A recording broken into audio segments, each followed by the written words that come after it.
I was 5 years old when my parents took me to the circus for the first time. It ended up as really nice, seeing the people climbing and dangling from the ceiling, but then, it changed when the clowns came out.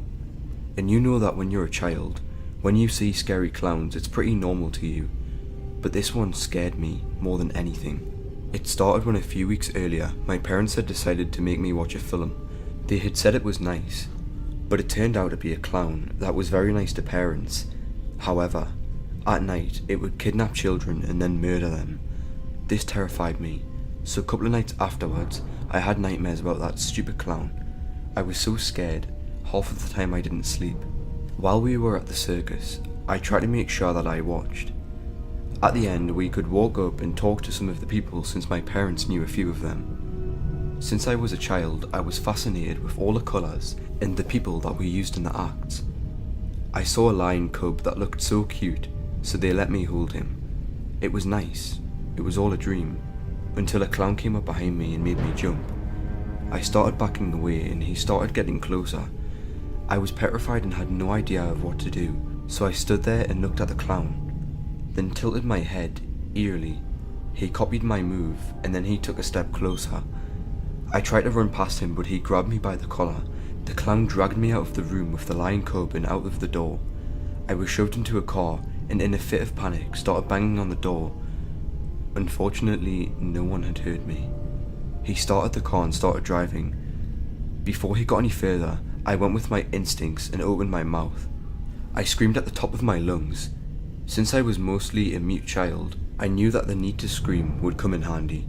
He lurched to a stop and forcefully gagged me. I kicked and screamed until he pulled over and grabbed a knife. The man put it to my throat and laughed really creepily, sending chills up my spine. Just in time, and before he did goodness knows what, my parents showed up and called the police. It turns out that the clown that had actually kidnapped me was a child paedophile and known serial killer. I was very lucky. This is the reason why I hate clowns.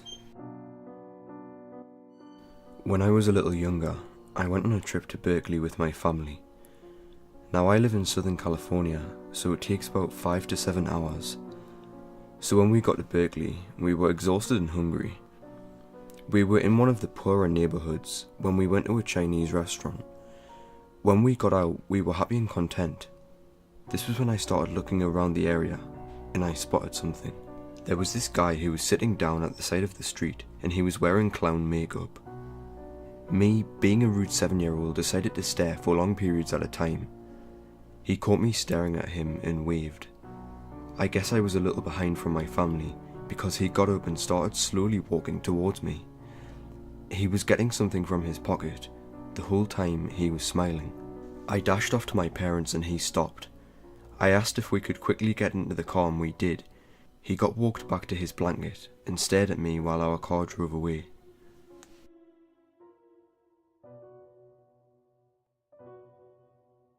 Let me start off by saying, this is not my tale. Believe whatever you want, but I know my dad wouldn't make this up. This is also a story my dad has told and retold several times throughout the years. It's as creepy now as it was the first time I heard it, so here it goes.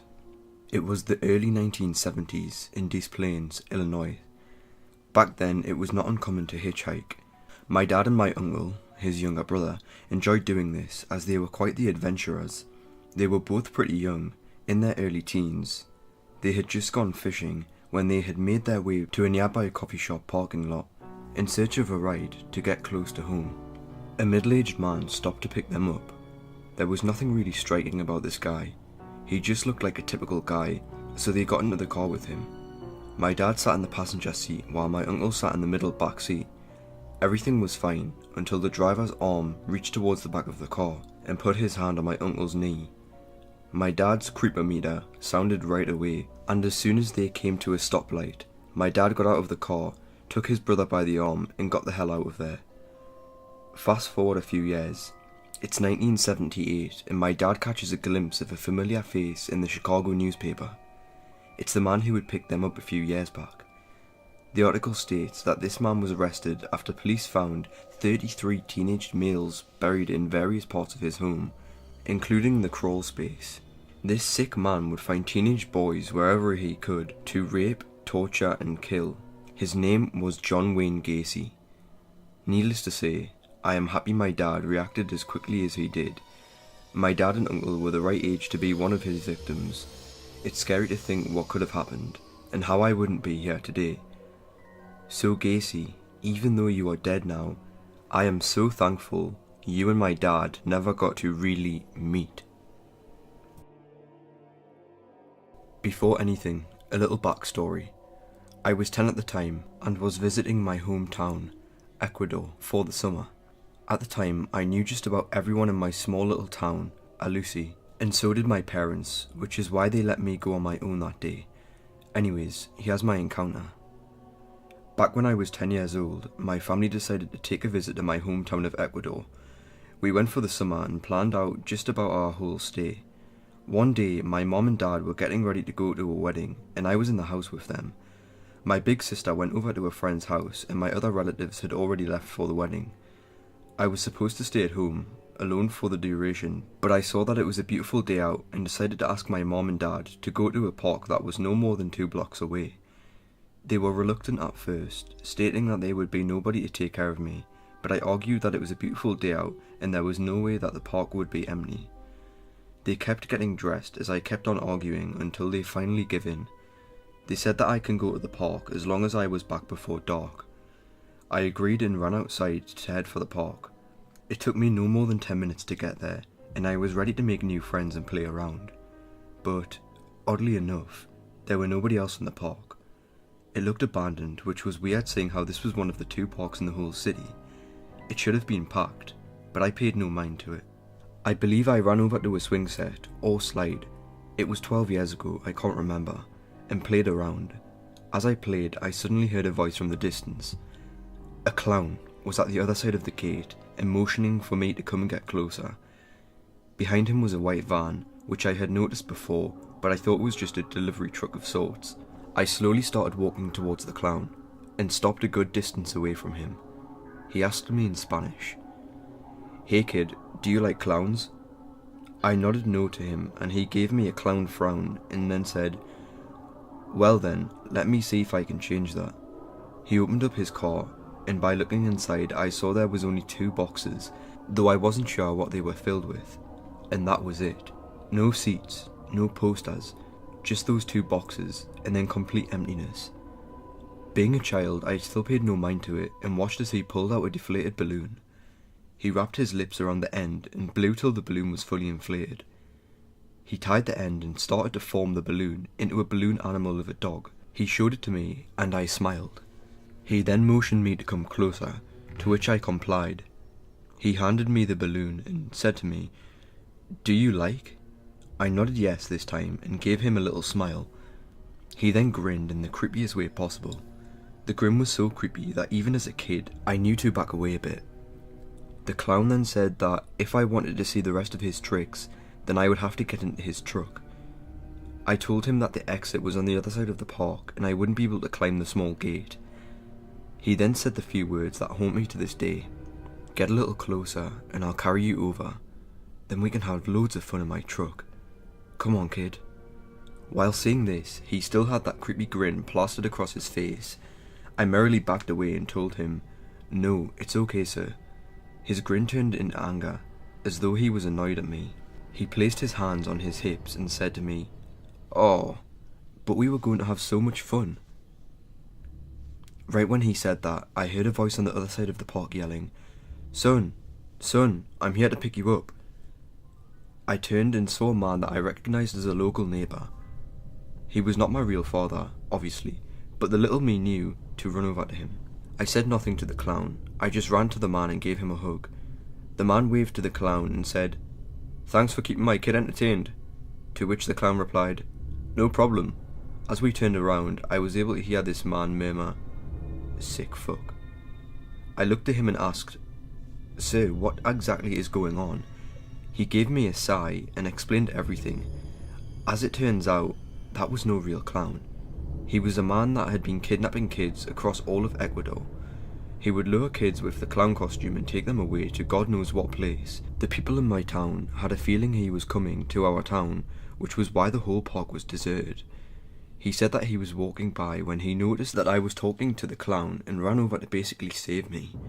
As he told me this, he also dialed for the police to report the incident. We had finally arrived at my house, and this man said to me, "Be careful with who you talk to, son. Not everyone is who they seem." I gave him one final hug and gave him a thanks for saving me from that sick fuck. He gave me a rub on the head and said, "It's okay, my boy. Now hurry on. I have my own things to worry about." I nodded and ran into the house. Nobody was there, and by the time they had returned, I had decided not to tell anyone since they'd flipped the fuck out. It took a while to forget about the whole incident, especially with those words that kept reminding me of him, but I soon forgot till I came across this page and the memories of that clown flooded my head. I am not quite sure what happened to that sicko, but hopefully he is now behind bars. Hopefully. Okay, so I made an account just so I could post this story. I've had a lot of weird shit happen to me in my life, but this was downright the most frightening thing that has ever happened to me. I will try and be as descriptive as possible. As a backstory, I live in Miami, Florida, with my boyfriend. However, I grew up in Naples, Collier County, to be exact, and that is where the rest of my family lives. We go there for major holidays and birthdays to visit. So last Thanksgiving, we decided we would take our then 2-month-old daughter with us on our trip so my family could see her. We left around 12:30 PM to head there, which would put us there at about 2:30 depending on the traffic. We figured out that we would leave before 8 PM. We were new parents, and that was the first time we had ever driven anywhere far with her. Well, one thing leads to another, and we end up staying between 11:30 PM. The only positive about leaving that late is that there would be no traffic and Alligator Alley would be pretty much empty. The negatives are that there are literally no lights for most of the drive, and you can't see what is beyond your headlights. So if you broke down, it would be pretty terrifying in the pitch black in the middle of the swamp. That is always my fear when I make that drive. My family told us we could crash there, but we didn't have anything for overnight, and the drive should be less than 2 hours since there isn't any traffic. So we put our daughter in the car seat, dreading the drive back, and thankfully she passes out instantly. My boyfriend is driving, and we are about 30-45 minutes in, and he looks at me and says, "Babe, I'm really tired. Do you think you could take over?" My boyfriend hates my driving, so I knew he wouldn't ask me to drive unless he was really tired. Plus, he drove on the way there, so I didn't mind at all. I told him to pull over at the next rest area and I would take the wheel. So he keeps driving, waiting for a rest area sign, and as we are driving, I'm talking to him to keep him awake. We end up seeing a sign that says rest area ahead, so he says he's going to pull into that one when we get there. Well, as we are talking, our daughter wakes up and we hear her cooing and making different noises in the back seat. Then, the next thing you know, she rips one and takes this big wet shit. I mean, you could really hear it. Then she starts crying hysterically. So we are both like, great now, and we have to change her. But it wasn't a really big deal because we were pulling up to the rest stop anyways. It would just take a little longer. Now, to paint a picture for you, it wasn't a rest stop that had buildings with bathrooms and vending machines. There are a lot of them like that out there.